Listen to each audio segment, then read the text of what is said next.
So first up on stage here is Judy from Gambit, who manages influencers. So I guess she's the most influential of them all. Then we have Ghaleb from Shandwick, who has recently released a report this year on influencers. And we have on the client side, PUMA, Ricardo Amaral. Why don't you join me here? The choice of influencer is really important. It's when you select the influencer that is on her own time in her organic content, is talking about stuff that you, something similar to what your brand is providing, that's when she becomes credible. And this is what we always try to do. So for example, if it's a mother, for example, and she usually gives recommendations to other mothers of things that she would use with her kids and take her kids to, then she's credible enough to talk about something that has to do with other kind of brands that speak about stuff that mothers would be interested in. If it's someone that, for example, has nothing to do with sports and just has a really big following, and you bring them on to PUMA to do something, and then you say, yeah, that she's not credible enough to actually be talking about PUMA. She doesn't really showcase that she's someone that has any space, any interest in the sports space at all. She goes once every month, so how is she credible to even be talking about it or giving those recommendations? Why would I believe her? And I think it's super important for us to have the experience and the knowledge of the landscape to make that decision to say, okay, X influencer has no credibility to be talking about the sports space. She has more credibility about, let's say, more cosmetics, beauty.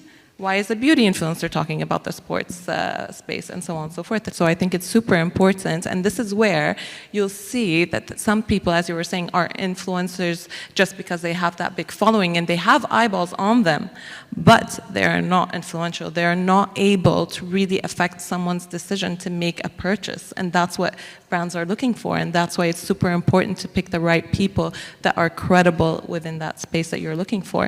What does that even mean, being authentic as an influencer? I mean, that requires you to be quite fake, because everything you're putting forward is you're doing it for money, right? And especially in retail with makeup and beauty, a lot of it is just like, I imagine that the influence is like, I aspire to be Kylie Jenner.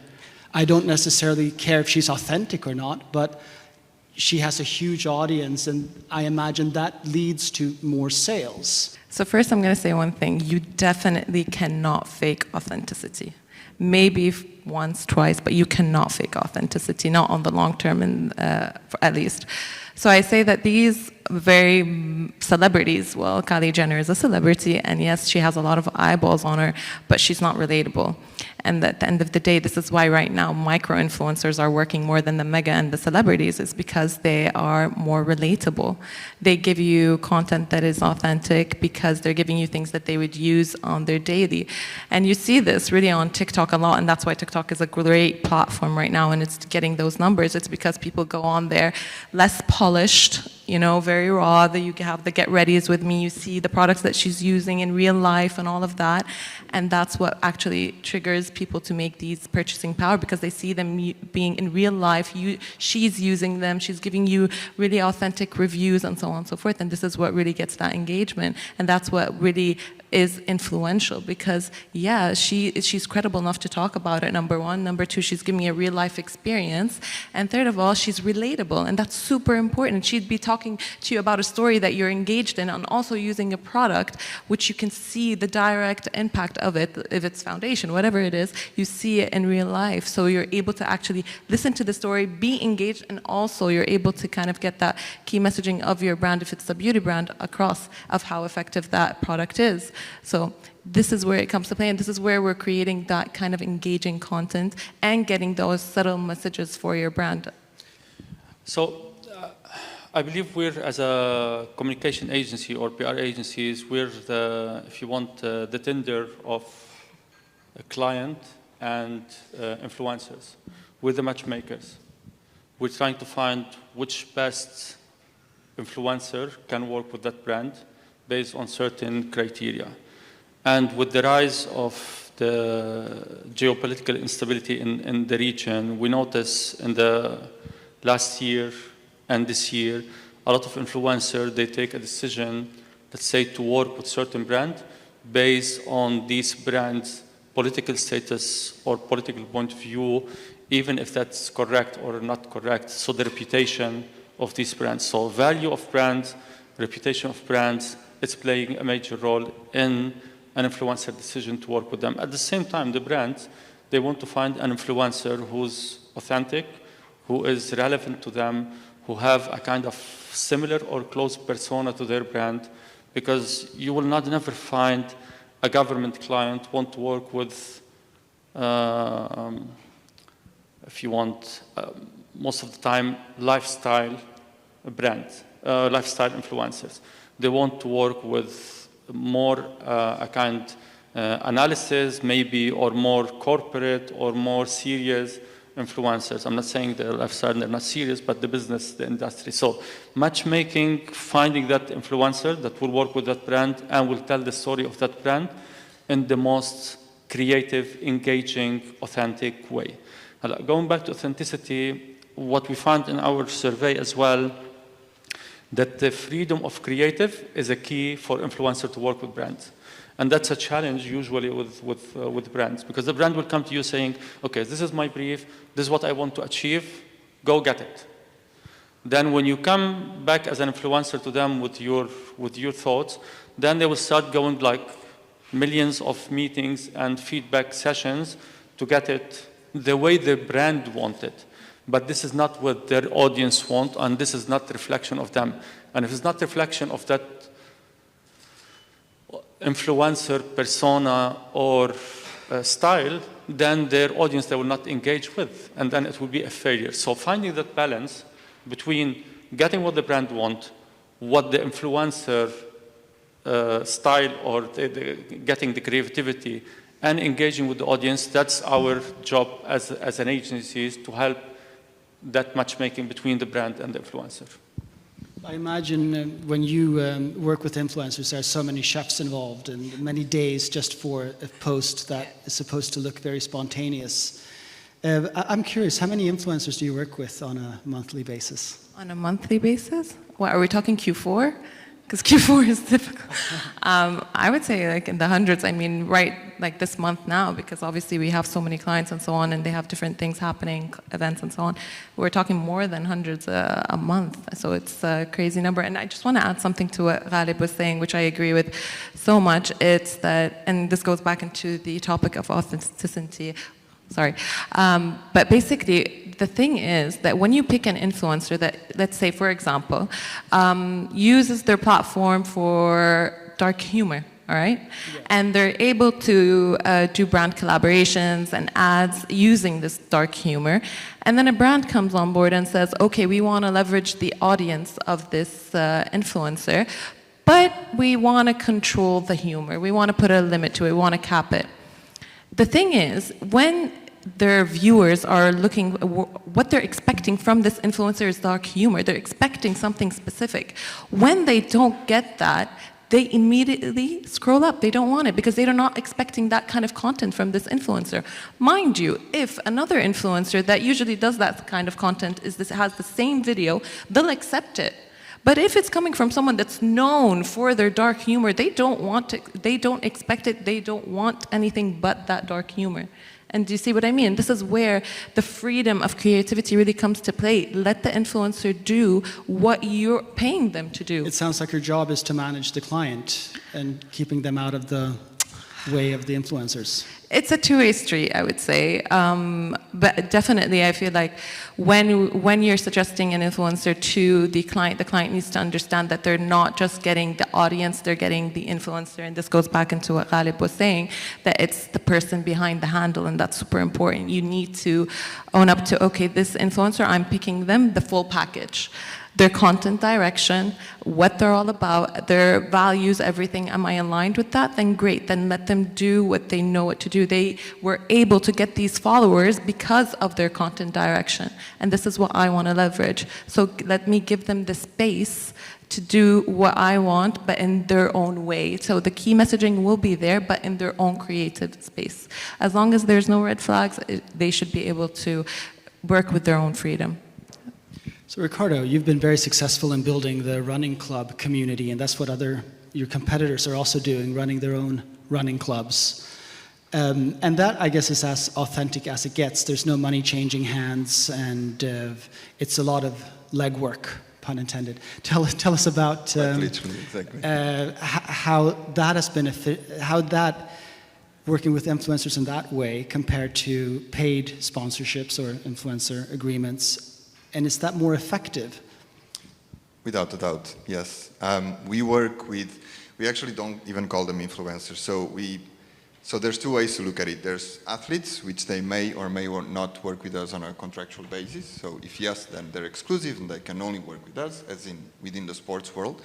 And then there's what we call the PUMA family, which is really close profiles or talents, if you prefer influencers, that we work with on almost a daily basis. And like Judy was saying, it's a lot of, I wouldn't say hundreds because we're not a PR agency, but we work with a lot of athletes and profiles on a weekly, daily basis. And that's what then allows us to create different sorts of communities, just like the Nitro Track sessions that you're referring to, which is essentially a run club. Precisely to your point, I think especially now with the weather getting so much better, there's dozens of run clubs, right? Everyone has a run club. Restaurants have a run club. Sports brands have a run club. Everyone has a run club in their neighboring area. I think where we really try to set ourselves apart is to really nail the relationships with the people that we work with. Again, be it on a contractual basis or not. And then back to Ghaleb's point as well, I think we spend really a lot of time, more the team than me particularly, but we spend a lot of time on really getting to know who are the relevant profiles that we should be working with, because again, at the end of the day, they're representing your brand, right? They're the face of the brand. And if you choose the wrong influencers, then you're not positioning the brand right. So we work with a lot of agencies as well to help us really almost doing that legwork or homework of finding who the relevant profiles would be for us to work with for a certain campaign, initiative, the run club or whatsoever. But we also spend a lot of time internally on finding, so say, let's go back to the run club example, right? Who would be interested in forming part of a run club? Potentially people that are into gyms, fitness, health, and so on and so forth. So what we do is a pretty simple exercise. We're partners, for instance, with Warehouse Gym, right? So we go into their page, the different posts they do, we see who's commenting, we see who's liking, and then we engage with those people. Because 90% of the work is done. We don't need to even try to convince them that, oh, you should run because it's good for your health. I mean, you're a member. You do this yourself personally. You do not engage clients. I mean, you do this in-house. So do you see a role for agencies to bridge what they're doing with paid influencers as well? Yeah, definitely. I think it's a mutual job that needs to be done. Like, I don't think we're in a space where we can replace what agencies do. I don't think agencies will ever replace what we try to do. Or if they do, in my humble opinion, then we're not doing our jobs right. Because ultimately, we see the agencies as an extension of our team, and I think that's the way it should be. But at the end of the day, it's like I said, it's an extension of the team, meaning you also need to put in the time to connect with the people on ground, to get to know them, understand their needs, understand what works and what doesn't work. Like, only on a running space, we have probably like more than 10 different franchises, as in different shoes. How can the agency really get to know what's best for Hatim? They cannot. They don't know Hatim to the extent we know, nor our products as well, right? So that's where we need to really put a lot of work on understanding and connecting on ground, like we discussed before, and understanding who you are, what are you looking for, what's the best. Every week we have, yesterday we have an athlete coming in that we're signing up for High Rocks, a competition that's taking the region, again, to really understand what works best for you. And that can only be done for us in person. That's when it works best. Do we have time for questions?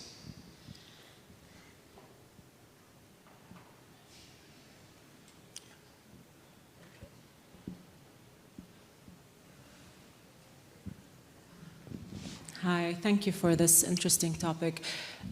We focus a lot with influencer partnerships on brand building and working with brands. What could be great examples you may have on working with a corporate brand or an organization? Because that's where we often find less and less best practices. Okay. So I think when it comes to actually working with a brand or an organization, I'll give you an example. One of our clients, we have a big organization, they have different business units. So what we try to do is that we make sure that we have a program called Friends of the Brand. And what we do is that these are people that would actually engage with our brand organically, so even on unpaid basis. And I think this is super important. And this goes back into what Ricardo was saying, in the sense we're going into the tagged side and seeing who is actually interested in running, who's actually interested in my brand without me paying them.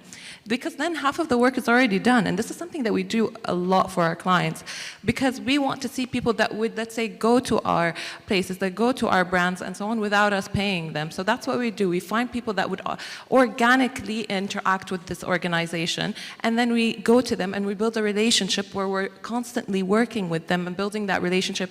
We establish relationship with the agency and then also with the client themselves to make sure that they have that relationship, because it is a teamwork. It's an extension of their team. We are an extension of their team as a PR agency. So we build that relationship. We find people that would authentically actually interact with this organization. We make sure that we understand what they want and what we want from them, and that it's a two-way street, and we continue to build that relationship by interacting with them one-on-one. It doesn't need to be on a paid basis. It could be barter. It could be just for relationship building and inviting them to events and interacting with the organization, with the spokespeople, with everyone, and just kind of being integrated into that organization's DNA. And I think that's super important, and we don't see that anymore. It's become true transactional, and this is something that goes back into things like running clubs and so on and so forth. These activities where you can actually build that relationship, go through something with these people, and really harness that relationship and that connection. And that goes back into what Mazen was saying earlier about building that connection. Let's build that authentic connection. Let's talk to people that are really interested in our organization, and then that's a continuous work, and it goes through different touch points across time where you build that and you strengthen that relationship. Hope that answers your question. Can I answer this question as well? Like, I will give you an example, like Dyson. Dyson is one of our clients, and I'm giving a specific example on specific influencer, Ali and Wala. They are a couple, they're influencer. They become part of the brand day-to-day activity. It's like they like the brand, they enjoy the brand, and their relation has become like they are an extension to the brand. It's not just like there is a money behind it or there is an agreement. There is a partnership behind it for sure, but their involvement in the brand is so authentic to a point that you feel that they are part of the team. It's not just an influencer who's taking a product and doing a product review. It's more that what they're using in their day-to-day life is how they're interacting with the brand and showing different authentic and creative way to position the brand, but in a subtle way, not it's like in your face, this is an advertising. So that's one of the examples that work well among so many other campaigns we work with. Can I just say something real quick? I can think of, okay, aside from football, which is a different sports culture and environment, let's say, I can think of one athlete that we pay. We just don't. We do another thing instead, obviously products, because ultimately that's what we believe that it's going to allow them to perform better. And then we do something which is almost like a fitness allowance, if you will, which is we sponsor them participating in different races or competitions. And we do that for a reason. It's not because we don't have the budget to pay them. We can if we decide to. It's just a matter of we believe that what we're doing is to push sports and culture forward. And we do that by allowing them to perform better through the products and to perform better by being in more competitions. So I think it's simple rationale on, again, how do we really establish authentic connections that are not financially driven. Exactly. Let's do one last quick question.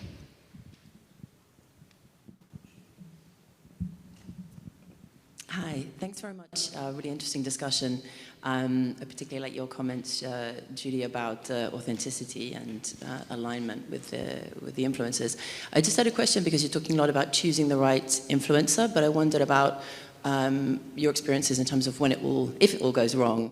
We've seen it with one of Ricardo's peers with Adidas and Kanye West, for example, with their collaboration. And even though your interests and values may be aligned at the beginning, perhaps through the process, it doesn't all work out. So maybe we're veering into the crisis bit of the section. But I just wondered what your experiences were with yourselves or with clients in terms of how to handle it if it doesn't work out. No, great question. I think this is super important, especially with what's been happening in the region. We've actually faced this.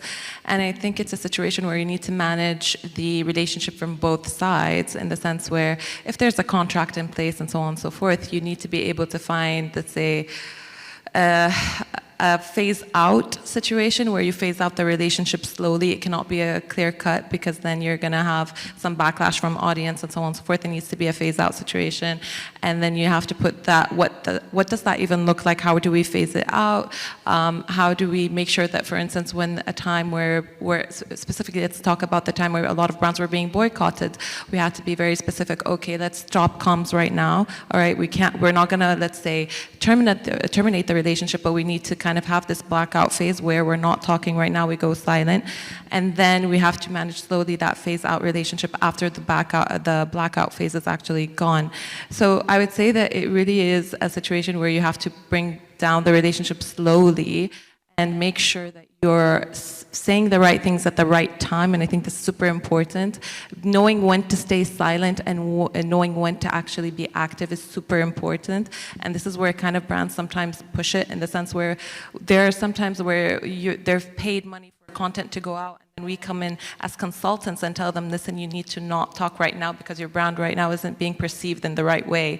So you need to trust us as your consultants to say, no, let's calm down the comms. And the influencer as well will tell us that my audience right now is not looking forward to receiving this kind of content. And we need to trust them too, because they know their audience. They know what could be, what could happen. So it's a two-way street of knowing that when the influencer says, let me not post, let them not post, and vice versa.